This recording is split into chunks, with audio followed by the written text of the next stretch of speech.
Yeah. Gotta go for the goal, yeah, we gotta win. Our heart and the soul, yeah, we putting in the trenches with the bros, gotta play to win. One more play, then we in the ship. One more game, we gon' get a win. Fight through pain, I can never quit. One more play, then we in the ship. One more play, then we in the ship. Gotta go for the goal, yeah, we gotta win. Our heart and the soul, yeah, we putting in the trenches with the bros, gotta play to win. One more play, then we in the ship. One more game, we gon' get a win. Fight through pain, I can never quit. One more play, then we in the shit. One more play, then we in the shit. From the goal line. Status Podcast. I felt like this topic is so important that we should have did a part 2 to it. We talked a lot about, things that can hurt your recruiting, things that you shouldn't do in the first part of the recruiting conversation. But with this part, we want to talk about, logistical and operational things that you should do, you should work on to get ready to be recruited, to be eligible to be recruited, how you can get out there, things like that.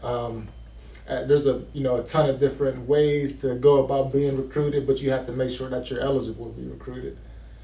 So I think, the first thing, I think every year of high school, you should have to have a checklist to mark things off. So I think 9th grade, and this is for parents, this is for student athletes, 9th grade, you should go see a guidance counselor or go see your athletic director or assistant athletic director and get a whole list of all of your NCAA eligible core classes so that you know that these are the classes that you need to take, because you need to have 16 core classes enabled to be eligible to be recruited by the NCAA. So the first thing, and he can talk about it, Dana can talk about, coming down and seeing him or seeing your athletic director at your school or seeing your assistant athletic director at your school and being able to go to the guidance counselor and get those classes. Yeah, and first and foremost, you had to have the first step would be probably talking to the guidance to sign up for the NCAA clearinghouse. Mm-hmm. You know what I mean? So you'll take them steps. Most, if not all, guidance counselors are familiar with the NCAA clearinghouse. Well, they should be, or at least one of them are. In the department, they should be, and they'll set you right up. And then from there, we really pretty much for us, especially athletic directors and whatnot, we know everything we need to do, but for the most part, we're kind of like the need be if you need us, because the guidance counselors, I know for me and experience that I went through in my my past high school career, there's a woman, Miss Alpha, who knew every logistics, every in and out, and set us up without a doubt. Absolutely, and that's something that, parents, you should make sure that your kids are taking those steps, because, the athletic department at your school, they have a ton of student athletes to watch over. They have to work on the operational things, transportation to and from games, practice schedule, and dealing with maintenance and making sure that everything is situated for your kids to be able to participate in sports. That's their job. A lot of the recruiting process, you should be familiar with the things that you need to do and the things that your kids need to do. So make sure that you're taking the initiative, because there's a lot of other logistical, operational things that the athletic department needs to take care of just to make sure that your kids are able to play the sport. So recruiting is something that they can help with, but it's not something that they should be doing full time, because there's so many other things that they're doing, and if you're taking away time from them, they can't even get your kid to play the sport. Their job is to make sure that your kids are safe, healthy, and able to play the sport. So make sure that you're able to, inform your kids and know the NCAA rules and regulations, and making sure that they're eligible to be recruited. So starting in 9th grade, make sure that those, core classes are something that you're familiar with, so that you can make sure that you check your kids' schedule every semester and make sure that they're taking the necessary classes to be eligible to be recruited. Yeah, no, absolutely. One big thing also is making sure, of course, grades, staying on your grades, and you can attest to that also, but taking the SAT ACTs as many times as you can before, you know, your senior year. Absolutely. And, you know, 10th grade, I think you should start SAT, you know, ACT prep. There's opportunities, you know, figure out, you know, your local places that offer SAT, ACT prep, and start getting them, you know, prepped up to take that exam, because that test is not, it's not easy. You know, if you walk in there with no prep, no practice, you're probably gonna take it more than once. You know, you're probably gonna have to take it more than once. And the thing is also, you know, why we say take it as many times as possible, because, you know, I can grab my score from the first test, from the, let's say, the English side, and match it with my score from my third test of the math, and combine those scores like that. So it's not just counting, all right, test 1 is 1 score, test 2 is 1 score. You can mix and match your scores to get your cumulative score. Yeah, absolutely. And, you know, like Dana brought up, 10th grade, at least by 10th grade, make sure you're signed up for the clearinghouse. And that's something that they can absolutely do, and your guidance counselor or your athletic director. Just make sure that you're signed up for the clearinghouse, so that all of the grades and transcripts and things like that are going towards to the NCAA. But that's another thing, you have to make sure that your guidance counselor is uploading your transcripts to the NCAA clearinghouse, so that all of the schools that's recruiting your kid is able to see the grades. And, you know, to me, I think that's something that the school can take care of. You know, I think, you know, 10th grade, have all your student athletes, slot them in a time throughout the day, and sign up for the clearinghouse. You know, if that's something that your school's doing, great. If that's something that your school's not doing, maybe you can ask, like, hey, can you make sure that all of our kids are set up for the clearinghouse? And you can do that by the athletic department, by the coach. I think that is something that the school can help with, you know? Yeah, I think that's more than fair to say, like, you know what I mean? So, but also you got to make sure you have that passion to pursue that. Just don't sign up for the clearinghouse because you think it's, you know, I want to be recruited. Don't waste people's time. Exactly. You have to be serious about being recruited. You can't get recruited if you're not serious about being recruited. Absolutely. So if you're going to sign up for the NCAA clearinghouse, make sure that you're serious about wanting to be recruited and wanting to play college athletics. And know what it takes. Don't be 1 foot in, 1 foot out. You know, being undecisive about, you know, what you really want to do. If that's something you want to do, you know, be all in. Yeah, no doubt. You know, and that's 10th grade. Make sure you're signed up for the clearinghouse by 10th grade. 11th grade, make sure you start taking the SAT and the ACT. And another thing with that, there may be something down the pipe where they're going to cancel out the SAT and the ACT, and you may not have to take that test. I know there's talks about that happening, but until that's finalized, make sure you're prepping and you're taking the SAT and the ACT. And if that happens where they get rid of the SAT, that's when, you know, these core classes, your GPA is going to become even more crucial. Absolutely. You know what I mean? So you really got to be on top of it if that happens. Not that you don't got to be on top of it now, but if that happens, it's going to zoom in even, you know, more on it. So. Yeah, and Dana says that because right now there's a scale. If you have a lower GPA and you have a really high SAT, ACT score, it balances out. Or if you have a really high GPA and you have a, you know, average to low SAT, ACT score, it just balances out. So if they eliminate the test, you know, there's nothing else to kind of balance out a low GPA. So make sure that you're on top of that. Absolutely. You know.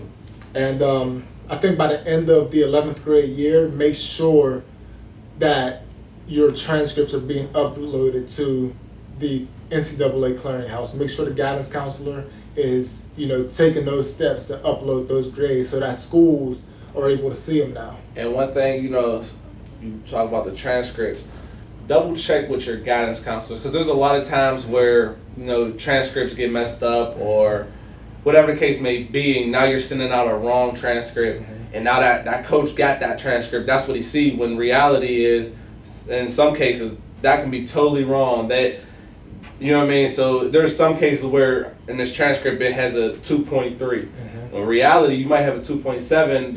There's a certain course that wasn't added right, or, you know, things happen. So double check with your guidance counselor. before you decide to send the transcript yourself to a coach or anyone of a higher power. No doubt. And another thing about the GPA that he just touched on, you need a 2.3 GPA to be eligible to play as a freshman, to go to college and be recruited and all of that. There's some other things that can take place if you have under a 2.3 that maybe they can work out, but not likely. But 2.3 is core classes. Right. You can't take an art class and get an A in art and say, oh, but I got an A, like that should help my GPA. No, those core classes are talking about, the 3 math classes, the 4 English classes, the social sciences, the foreign languages. Those are your core classes. So if you're taking gym, or if you're taking art, or if you're taking another elective that's not part of the core classes, that does not count towards your GPA. So you got to make sure that the classes that really count are the ones that's going to be calculated in the GPA. Now, and also, like I said, you always want to touch base with your guidance counselor. There are some electives that is considered for the clearinghouse, so you want to run that by. They have a list of everything in the NCAA clearinghouse book and tell you, what's accepted, what's not accepted. So there are some electives that you can use towards, your core GPA. Yep. And there's also an opportunity if you see a class that you really want to take, but it's not on the list of the NCAA core classes. You can send that class with the class description, the course description to the NCAA and see if they can get that class approved. So if there's a business class that your school offers, or if there's a math class that your school offers, or a STEM class that your school offers, and it's not on the NCAA list, send that out to the NCAA with the course description and see if you can get that class approved, because there is an opportunity. So what he just said is, if you're that dedicated, you're that invested into your future, if there's a course that you're taking that's not on that list, you can send it in to the NCAA, with the description of everything, and it could possibly be approved to be accepted for that core GPA. Yeah. Okay? Absolutely. So don't think because it's not on the list that it won't count, because there's an opportunity. But, if there's like a pottery class or an art class, don't send that to the NCAA because you're wasting everybody's time. Yeah. That's not getting approved. Not at all. That's not getting approved. Yeah, because when you get to college, there's going to be some GPA boosters. Mm-hmm. You know what I mean? It's the same with high school with some of the electives that, they're easy classes and they're still accepted by the NCAA. So it's just about finding the niche of it. Mm-hmm. But again, like you said, the arts and the potteries and they don't count gym. All right, as much as we would love it, they don't count gym as a core class. So make sure you know the list, make yourself familiar with it. You know what I mean, and adjust your schedule according to it. Yeah, Okay? no doubt. And we talked about the foreign language. Right. Here's something to think about. You need 2 years of a foreign language to be eligible for the NCAA. Most, if not all, but most schools, if you take 2 years of foreign language, you have to take foreign language in college. If you take 3 years of a foreign language in high school, you do not have to take a foreign language in college. And foreign language in college is hard. Listen, it's tough. I remember. Did you take a foreign language? Yeah, but listen, that's how I got out of it. I did sign language. That's a lot of hard. And I was tough with it. Like I don't remember too much of it now, but like I was kind of intrigued with it. Like it was like, all right, because I took Spanish 1 and 2 in high school. BS'd it, whatever. Man, I got there. They said you got to take 4. I'm like, no, I took Spanish. Like I'm good. Like you know what I mean. So you got to at least take a semester of it here, or whatever. Yeah. And then I was just like, man, I can't speak Spanish. I ain't doing French or German.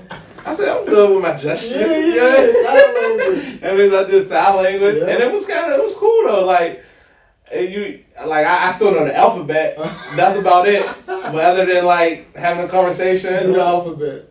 then we got A, B, C, D, E. Is it? Boy, the alphabet. You got J, N, M, O.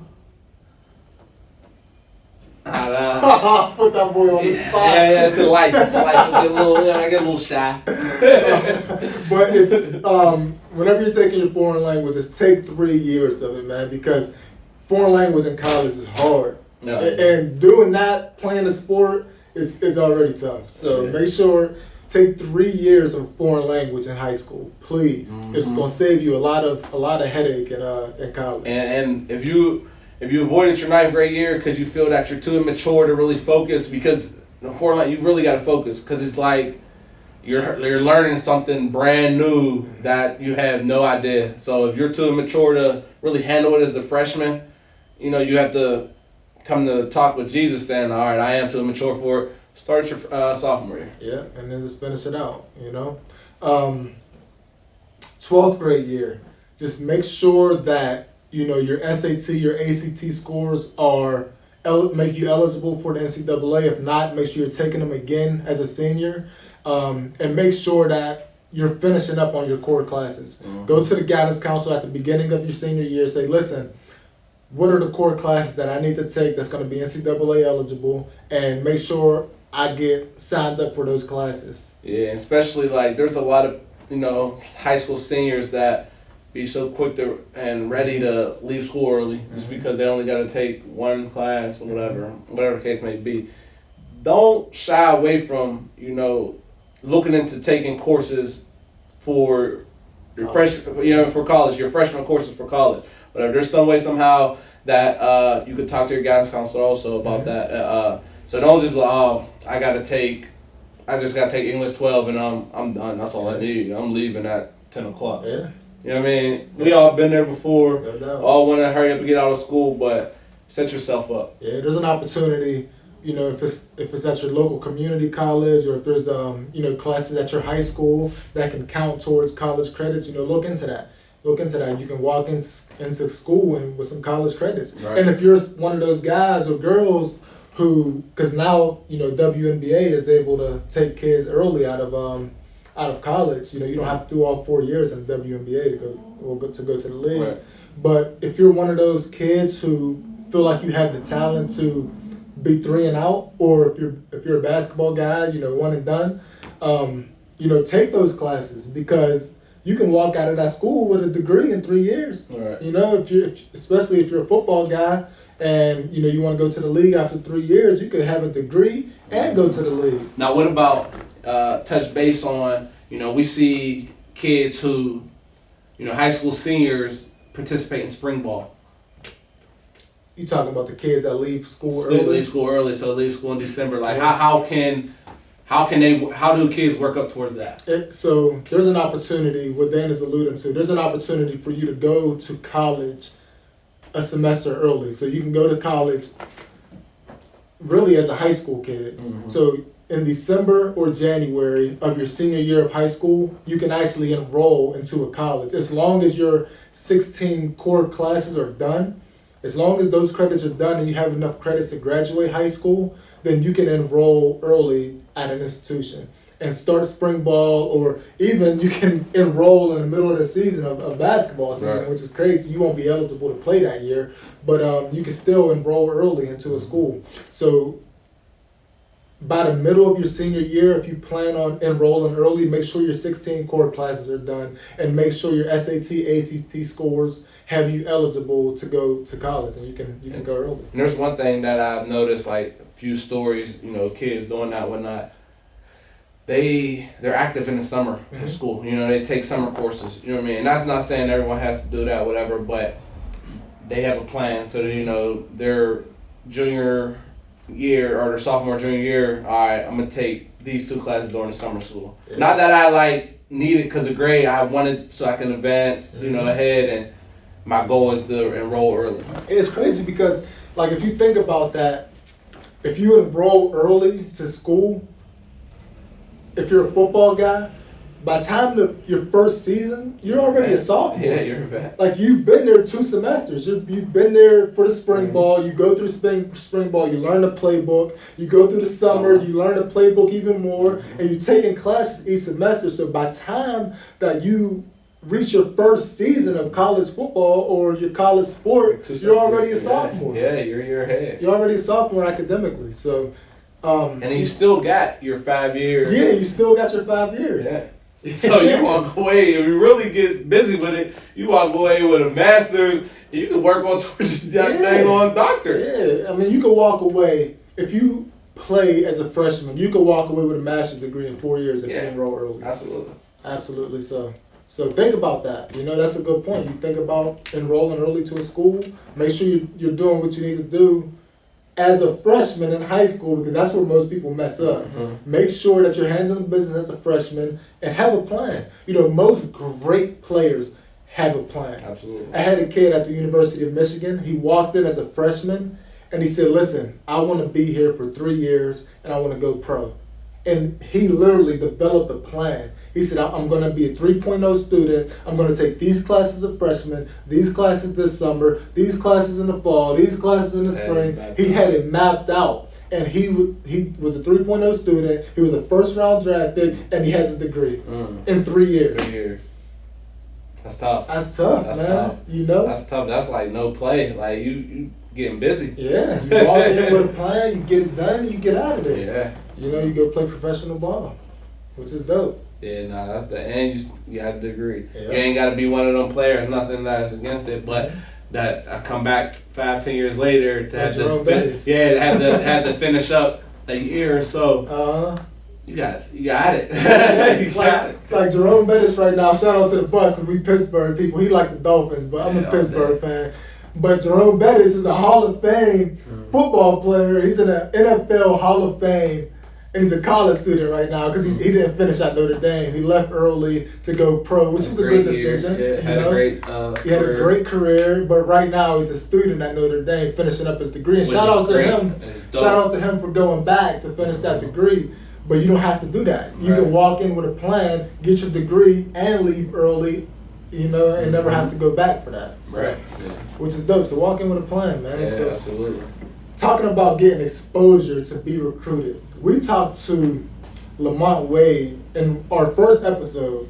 We talked to Lamont and we said, man, what was your plan to be recruited? And what he told us is, he said he looked at where all of the top players in the country and where they were going to camps, and he chased those players to compete against them in the big time camps. Yeah. So he looked at dudes like Devontae Smith and you know the linebackers that went to LSU and things like that. He said wherever they're going to camp, I need to go to camp because I know that's where the exposure's at. Yeah, and made a name, worked out for him. Made a name and it worked out for him because you know he was. He was a top cornerback in the country coming out of high school because of that exposure.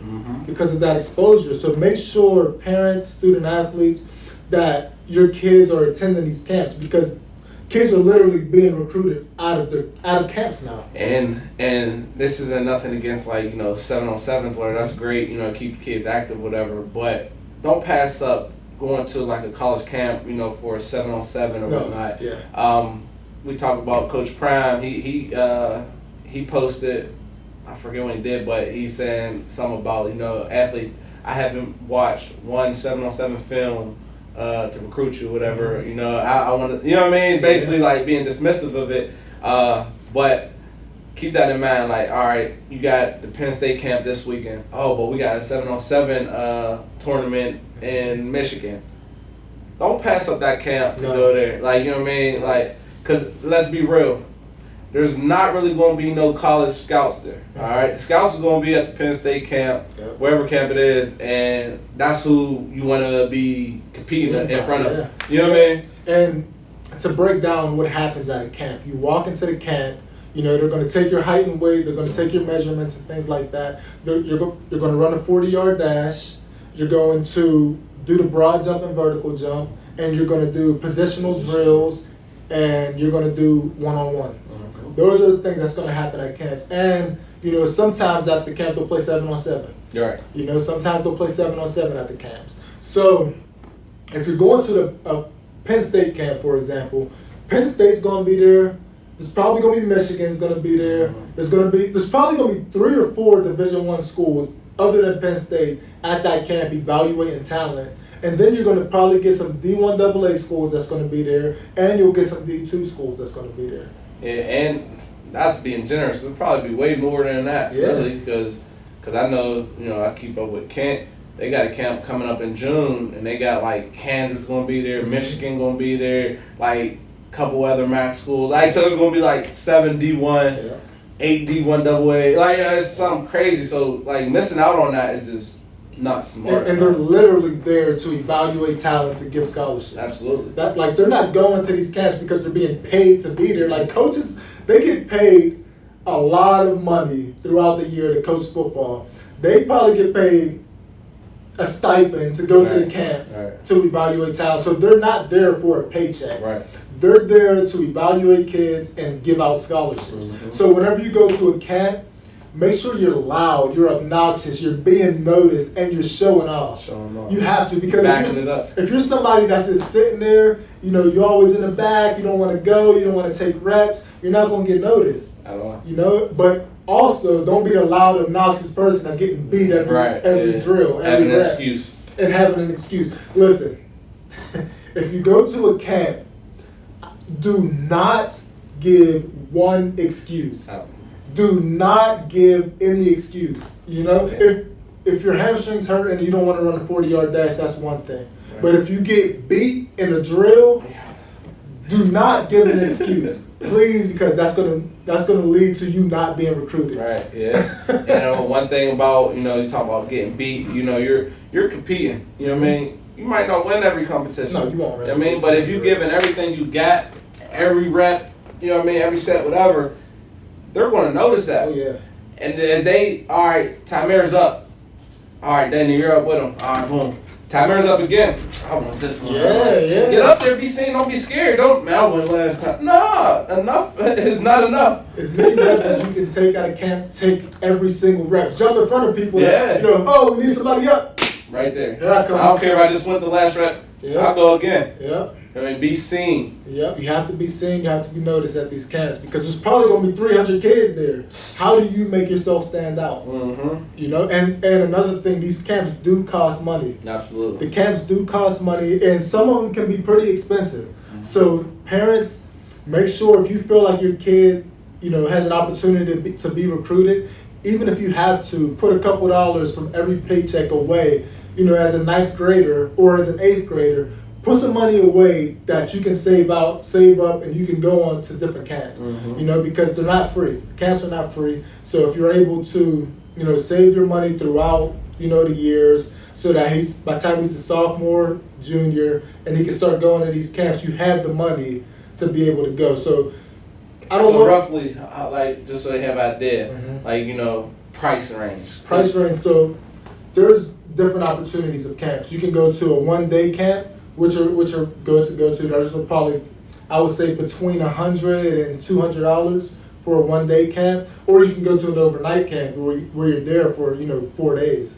You know, 3 or 4 days. You have an overnight camp, and those camps are probably, I'll say, between $300 and $450. Okay. So make sure that the camps are not cheap, but they're an opportunity to earn a scholarship. That- Scholarship worth more than the $75 you're going to spend You on the you camp. you ever hear the people say, "Yo, let me get $200. I'll turn it into $2,000." Yeah. That you could get Yeah. $200 and turn it into $200,000. Right, yeah. Like that. That's literally, you know, the price that you can get out of sending your kids to these camps. So It's an investment. it's an investment. You know, look at it that way. So if your kid comes home and he says, "Mom, Dad, whoever, Grandma, like there's a camp up in Kent State. You know, Kent's gonna be there, Michigan's gonna be there, Ohio State's gonna be there, Kansas is gonna be there. You know, I want to go. Okay, baby, how much do I gotta give you? Camp's, you know, $200. I don't got that. No. Mm. That's not an excuse. That's not. We're telling you right now. If you think your kid has an opportunity to be recruited, start a savings account where you can use that money to send that kid to camp to be noticed. And don't shy with, they gonna need a ride there. You know what I mean? It's gonna be a busy summer. Yeah. You know what I mean? You might come across a nice guy who, all right, Tymer's taking his son. Mhm. Now you can ride with Tymer. Oh yeah, you can ride, no problem. That might happen. Or I might keep seeing Tymer at the same camp. Mhm. Hey, where you live at? Oh, that's 20 minutes from me. Well, I'll take the next camp. Yeah. You take the next one. So Absolutely. you know what I mean? Yeah. And it's not your coach's job to take you to camps. Parents, it's not the coach's job to take your kids to camps. Make sure you're figuring out where the camps are and what's happening around you to be recruited, and you take the initiative to get your kids into camps. It's not the coach's job to take your kids to camps. Like as a coach, you know, me as personally as a coach, we'll tell you, you know what I mean, inform you or post. Like I know what we do is they post like the Michigan camp on the bulletin board, the Kent State camp, and it shows the date, whatever. We'll keep you informed of it. But they're like you said, it's not our job to say, all right, Ty, come on, I'm taking you, the camp, whatever, and just get the same 5. I'll take you. Now you'll get some coaches like that. You know what I mean? I'll be a coach like that. Then I see myself doing something like that. But that's not my job to do it. I told you about it. Now it's whatever you want to do with it. Parents, it's your job to get your kids recruited. It's your coach's job to give your kids an opportunity to be recruited. It's your job to give those kids the resources and everything they need to, you know, go out there and be noticed and seen. So make sure you're making that happen. Yeah, now as a coach also, we use our connections or, you know, our relationships that we have over the past to, you know, put you in front of someone.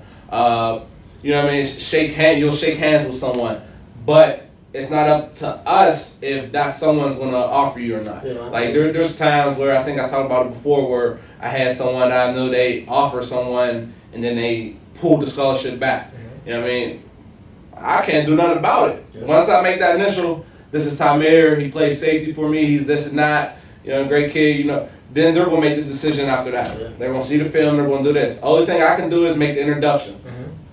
Absolutely. So make sure that you're doing everything possible to get your kids noticed, because, you know, there's a lot of opportunities out there to get your kids recruited nowadays. Yeah, you know, the huddle film, the 7-on-7s, the camps that we just talked about. There's a ton of opportunity to get your kids recruited. Make sure you're taking advantage of it. And with that, you know, it being so many outlets to get recruited, I think parents, we as parents, we have to be our son or daughter's biggest critics. Because they have access to the internet, you know, easier than ever, and they post some bull crap huddle highlight that they think that was good or it just was decent, and they're making it the first play on their film. So me as a coach, okay, let's see what Tamir posted from last week's game. This ain't the same guy I seen 2 weeks ago. That can ruin them. Yeah. You know what I mean? So now on the board that we talked about in the past, I had you at 2. But John Doe at 4, I seen something that he posted, now y'all just switch spots. And you could slowly move down that list. Yeah, for sure. From the bull crap that you post. So you gotta be your biggest critic, your son or daughter's biggest critic. And then athletes, you gotta be your biggest critic also. So don't watch what you post out there. As easy it is to you know, have access to the internet to get recruited. Yeah, no doubt. So, I think that we covered everything, you know, in the recruiting process. If there's other things that you need to know, like Dana said, you can reach out to anybody that may have the knowledge. Reach out to us. Reach out to your local coach. Reach out to your high school athletic director, assistant athletic director, whoever it may be. There's a ton of people that have this knowledge that can give it to you. So don't think you're on your own. Get the knowledge and utilize it. So absolutely. Ask questions. Even when your kid or you're going through the recruiting process, ask questions. Ask the coach. Don't be timid to ask the coach questions. Anyone recruiting you, they're willing to answer those questions. No doubt. So appreciate you guys for watching. Make sure you keep, you know, tuning in and follow status412_ on the Instagram. And we'll see you guys next time. Peace. Status Podcast. Gotta go for the goal, yeah, we gotta win. All heart and the soul, yeah, we putting in the trenches with the bros, gotta play to win. One more play, then we in the ship. One more game, we gon' get a win. Fight through pain, I can never quit. One more play, then we in the ship. One more play, then we in the ship. Gotta go for the goal, yeah, we gotta win. All heart and the soul, yeah, we putting in the trenches with the bros, gotta play to win. One more play, then we in the ship. One more game, we gon' get a win. Fight through pain, I can never quit. One more play, then we in the shit. One more play, then we in the shit. From the goal line. Status Podcast. Coin toss, I'ma spin a bit.